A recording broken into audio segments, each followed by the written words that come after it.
po si Miss Carmela Domingo. Ang aming pinagpipitigan. Ayan. Ang lalaban po siya sa Binibili Pilipinas. Ito naman po ang aming si Mr. Ang aming simbolo ng kagandahang lalaki. Medyo skeletal lang po siya, kaya okay lang. Ang pangatlo, ang babaeng hinugos sa akin ay sa kanyang sadya na hindi mo pakalipusan sa paparoon. Ikot na ikot. Halatang problemado. Ipinapakita niya maganda yung pisngi. Ayan. Ipinapakita niya po ang kanyang hikaw na binili po.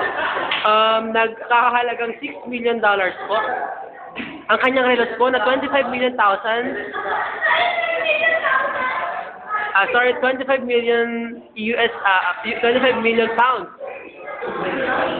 Ang kanyang ipit po na nagkakahalaga ng 65,000. At namimigay po siya ng mga gamit. Ito naman po ang aming Mr. Bulkisa 1995. Masyado po siyang lonely kasi po kabibreak lang po sa kanya ni Miss Unica Ignacio. Ang kwento po sa kanya ay ang kanyang best friend po na si Stephen ay nakikipag-agawan sa kanya ng manika at lipstick. Kaya ganyan po siya. Masyado po siyang lonely ngayon. Yan. Inaayos po ang kanyang phone na nagkakahalagang 6,000. Ipinapakita niya po ang kanyang bracelet na bigay po ng kanyang minamahal. Ang kanyang buhok po na bagong reband lang. Ang kanyang ID po na may susi ng ataol. Ay, ataol ko. Ano pa? Ang kanyang sapatos na nagkakahalagang 65 million na bago shine lang po. Ang kanyang pantalon na yari sa ginto.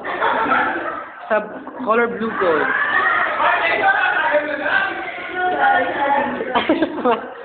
Ang lima.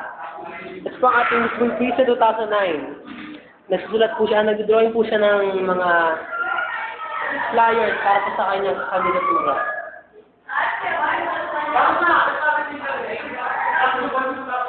Yan. Panawagan po kay Mr. Ryan ng St. Paul, Bukawi. Babati po ako sa mga kababayan ko sa Kung sino mo po nakakakilala dito, Tumawa po kayo sa matang to. Tumawa po kayo. siya po ay nawawala. Nawawala po. Mag-text po kayo sa 0917-55683. Nagkakala po siyang sister press niya, nawawala po siya. Siya po ay nawala sa palengke. Siya po ay since 2005 umiyak po siya, hanggang umiyak pa rin. Kung sino po ang may nawawalang anak, ayan po ang kanyang picture. Ayan po, may tulaw. Ayan po, isa pa rin pong nawawala. Hindi po ako sa bata ngayon.